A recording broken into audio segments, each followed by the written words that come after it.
कढ़ी चावल। साक्षी बहू, अरे भाई क्या फायदा है तुम्हारे घर पर रहने का अगर परिवार को अच्छा खाना भी ना मिल सके। आज फिर तूने ये घास फूस बना कर रख दी। शोर मत मचाइए मम्मी जी, मेरी मीटिंग चल रही है।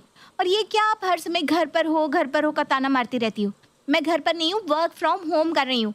अरे घर से काम करना क्या काम नहीं होता? देख बहू, है तो तू घर पर ही ना। अरे क्या बिगड़ जाएगा अगर जरा सी देर इस कंप्यूटर को छोड़कर तू सब्जी झोंक देगी। मम्मी जी, मैंने दाल चावल बना कर रखे हैं, आप खा लीजिए। अरे तू ही खा ले दाल चावल, मेरे लिए तो तू कढ़ी बना दे, मैं कढ़ी चावल खाऊंगी। अरे मम्मी, कढ़ी कोई 10 मिनट में बनने वाली चीज़ है क्या? घंटे लगते हैं उसे बनाने में। प्लीज़ आप ना दाल खा लीजिए, मैं कल बना दूंगी कढ़ी। पता नहीं कैसी बहू आ गई हमारे घर, 2 फुलके बनाकर खिलाने को राजी नहीं है। अरे हम तो चावल खा लेते हैं, फुलके मांग भी नहीं रहे, लेकिन चावल के साथ कुछ तो बनाइए बहू रानी। इसके हिसाब से चलूंगी ना तो ये रोज दाल चावल और खिचड़ी बनाकर खिला देगी।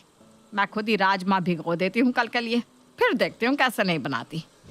उस दिन तो सास निर्जा किसी तरह दाल चावल खा लेती है, लेकिन अगले दिन के लिए उसने राजमा भिगो दिया था। अगले दिन साक्षी देख, आधा काम मैंने कर दिया है, राजमा भिगो कर रखे हैं। अब तू झटपट राजमा छौंक दे और चावल बना दियो उसके साथ। मम्मी जी, आज मेरी इंपॉर्टेंट मीटिंग है और हाँ, राजमा बनाने में बहुत समय लगता है। अब प्लीज़ कोई मेड लगा लो ना खाने के लिए। अगर आप तूने खाना बनाने में जरा भी नखरे दिखाए ना तो मैं अनशन पर बैठ जाऊंगी। हाँ, तुझे पता है ना मुझे मेड का हाथ का खाना नहीं अच्छा लगता। सास की बात सुनकर बेचारी साक्षी रसोई में जाकर जल्दी जल्दी राजमा बनाने लगती है। लेकिन राजमा तो भाई राजमा है, उसे बनाने में पकाने में उतना ही समय लगेगा जितना लगा करता है, जिसके कारण वो मीटिंग अटेंड करने में लेट हो जाती है। क्या बात है साक्षी, तुम्हें मीटिंग का टाइम पता नहीं था क्या?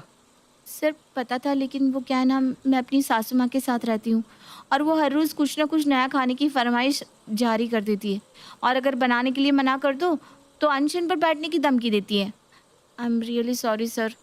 ऐसा है साक्षी, अगर तुम्हें ऐसे ही काम करना है ना तो तुम ये नौकरी छोड़ दो और घर में एक रेस्टोरेंट खोल लो, या फिर अपनी सास के साथ मिलकर घर घर डब्बा पहुंचाने का काम शुरू कर दो।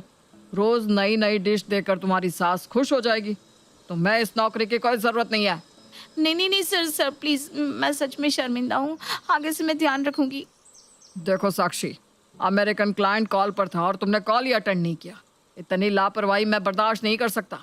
ये तुम्हारे लिए लास्ट वार्निंग है, अगर फिर से ऐसा हुआ ना तो तुम इस नौकरी से हाथ धो बैठोगी। बॉस से तगड़ी झाड़ खाने के बाद अब साक्षी का खून खौल रहा था। तमाशा बन गया है मेरी जिंदगी का। पता नहीं किस मनहूस घड़ी में मैंने ये वर्क फ्रॉम होम लेने का डिसीजन लिया। जिंदगी जहन्नुम बन गई है मेरी। एक हमारी महान सास है, उन्हें ये समझ में नहीं आता कि मैं घर पर बस दिखाई दे रही हूँ, वास्तव में मैं घर पर नहीं हूँ। बाकी मोहल्ले की बहुओं की तरह मैं घर में बैठकर पूरा दिन उनके लिए राजमा चावल और पूरी कचौड़ी नहीं बना सकती। पूरे 8 घंटे ऑफिस का काम करना होता है मुझे। लेकिन मम्मी जी को कुछ समझ में नहीं आता। कभी कहेंगी चाय बना कर ला, कभी कहेंगी पकोड़े उतार दे, कभी राजमा चावल बना दो, तो कभी कभी कढ़ी चावल। समझ में नहीं आता क्या करूं।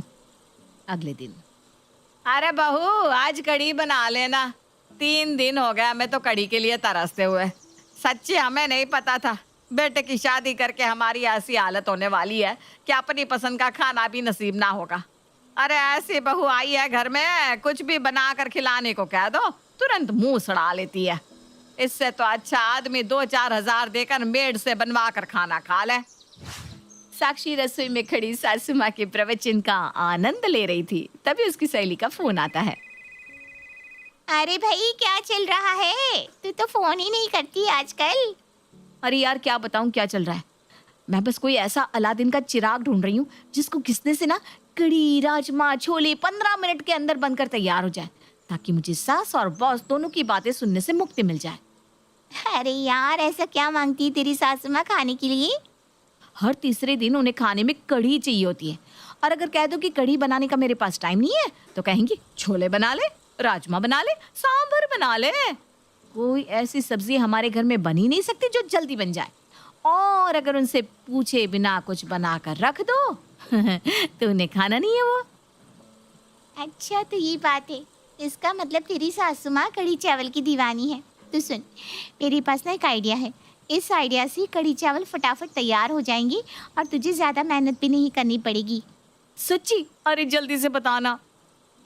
रक्षिया धीमी आवाज में साक्षी को कुछ बताने लगती है। अरे वाह यार, तूने क्या बढ़िया आइडिया दिया है। और जिस तरीके से मेरे ससुराल वालों की खाने की डिमांड है ना, वो ऐसे ही पूरी हो सकती है जैसे तूने बताया। अब मैं यही करने वाली हूँ। चल चल फोन रखती हूँ। कुछ देर बाद, मम्मी कढ़ी चावल बनाकर मैंने रसोई में रख दिए हैं, आप खा लेना। ओहो, आज तो बिना झगड़ा किए ही तूने कढ़ी चावल बना लिए। नीरजा रसोई में जाकर देखती है कि बड़ों से भगोने में भरकर कढ़ी रखी हुई है। अरे वाह, इतनी सारी कढ़ी, आज तो मजा ही आ जाएगा। नीरजा अपने लिए थाली में खाना परोस लेती है और कढ़ी चावल की तारीफ करते करते पेट भर के खाना खा लेती है। साक्षी, तू भी खा ले, खाना नहीं खाएगी क्या? मैंने खा लिया मम्मी जी, मैं खाना अपने रूम में लेकर गई थी। अगर तूने भी खा लिया है तो फिर कढ़ी तो बहुत बच गई है। तो ऐसा कर, रात को कुछ मत बनाना बहू, ये सारी कढ़ी रखी हुई है, रात में वही खा लेंगे। ठीक है मम्मी जी। अगले दिन सुबह भी नीरजा रात की कढ़ी खाकर ही काम चला लेती है, लेकिन कढ़ी इतनी ज्यादा थी कि वो अभी भी खत्म नहीं हुई थी। मम्मी जी, अब इस कढ़ी को फेंक कर शाम के लिए दाल बना दो। अरे नहीं नहीं नहीं, इतनी बढ़िया कढ़ी बनी है। और कढ़ी ना कभी बासी नहीं होती। कढ़ी को तो जितना बासी करके खाओ ना, उतना ही स्वाद आता है उसमें। तो ऐसा कर, अपने लिए तुम लोगों को जो बनाना है बना लो, मेरे लिए तो तू कढ़ी रख दे, मैं कढ़ी से ही रोटी खा लूंगी। ठीक है मम्मी जी। अगले दिन सुबह, अच्छा बहू, तुझे रोज रोज मेरे लिए कढ़ी बनाने में दिक्कत होती है ना, तो ऐसा कर, ऐसे ही इकट्ठी कढ़ी बनाकर रख दिया कर। 2-3 दिन मेरा काम उसी से चल जाया करेगा। अब तो फिर कढ़ी बना देना। और हाँ, कढ़ी में ना पकोड़े भी डाल देना। पिछली बार तेरी कढ़ी में पकोड़े नहीं थे ना। ठीक है मम्मी जी, मैं आज फिर बना दूंगी। अब तो साक्षी खाना बनाने में ज़रा सी भी ना नकुर नहीं करती थी। वो खुशी खुशी सास के लिए कढ़ी चावल बनाती और नीरजा भी उसकी बनाई कढ़ी को 1-2 दिन तक बड़े आराम से फ्रिज में रखकर खाती रहती। एक दिन घर की डोरबेल बजती है। मम्मी जी, सरोज मौसी जी आई हैं। अरे सरोज, बड़े दिनों बाद इधर की तरफ आ गई है। हाँ दीदी, आजकल समय नहीं मिलता ना। वो क्या है ना, चौक वाले गुरुद्वारे में लंगर शुरू हुआ है। उनके लंगर में इतना बढ़िया कढ़ी चावल मिलते हैं, क्या बताऊं, खाकर मज़ा ही आ जाता है। आज मैं आपके लिए भी लंगर से कढ़ी लेकर आई हूँ। आप भी प्रसाद को चख कर देखो। आपको तो कढ़ी वैसे भी बहुत पसंद है ना। हाँ, बात तो तेरी सही है, कढ़ी मुझे बहुत पसंद है। लेकिन तूने अभी मेरी बहू के हाथ की कढ़ी नहीं खाई। अरे इतनी बढ़िया कढ़ी बनाती है ना मेरी बहू कि बस खाने वाला अपनी उंगली चाटता रह जाए। पर एक कमी रहती है, बहू कढ़ी में ना पकोड़े डालने में बड़ी कंजूसी करती है। और फिर कढ़ी में पकोड़े ढूंढने में ना मारा मारी हो जाती है हमारे घर में। अच्छा भाई, इतनी तारीफ कर रही हो तो लाओ, हमें भी खिला दो ज़रा बहू के हाथ की कढ़ी। अरे क्यों नहीं, तू बैठ, मैं अभी लेकर आई। दीदी बस थोड़ी सी लेकर आना, मुझे चखना ही है। खाना तो मैं गुरुद्वारे से खा कर आई हूँ। नीरजा अपनी बहन के लिए कटोरी में थोड़ी सी कढ़ी लेकर आती है। कढ़ी का एक चम्मच मुंह में रखते ही, अरे दीदी, ये कढ़ी आपकी बहू ने बनाई है? और नहीं तो क्या। ऐसा कैसे हो सकता है? आपकी बहू ने तो बिल्कुल वही टेस्ट की कढ़ी बनाई है जैसी मैं अभी लंगर से खा कर आ रही हूँ। अरे ऐसा कैसे हो सकता है? अरे दीदी, क्यों नहीं हो सकता? आपको यकीन ना हो तो अभी डब्बा खोल कर देख लो। नीरजा तैश में आकर जैसे ही सरोज का लाया हुआ डब्बा खोलती है तो वो बिल्कुल हैरान रह जाती है। डब्बे में भी बिल्कुल वही कढ़ी थी, उसका रंग, रूप और स्वाद सचमुच बिल्कुल वही था। साक्षी, क्या है ये सब?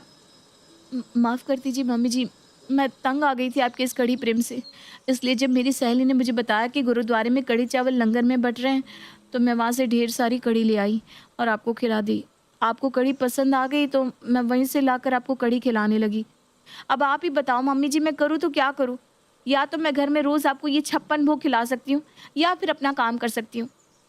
मैंने अब इस प्रॉब्लम का हल सोच लिया है। मैं कल से ऑफिस जाना शुरू कर दूँगी। अब ये वर्क फ्रॉम होम का झंझट मुझे चाहिए ही नहीं। अरे भाई, तू ऑफिस चली जाएगी तो मेरे खाने का क्या होगा? वो सब कुछ मुझे नहीं पता मम्मी जी, आप मेड लगाकर उसके हाथ का खाना। अरे बहू, नहीं नहीं नहीं नहीं, तू ऐसा कर, जैसा चल रहा था ना चुपचाप ऐसे ही चलने दे। मुझे लंगर वाली कढ़ी खाने में कोई दिक्कत नहीं है, बस तू ऑफिस मत जाना। मुझे ना अब तेरे हाथ के खाने की आदत हो गई है बहू। और अंत में कढ़ी चावल का मुद्दा हमेशा के लिए हल हो जाता है।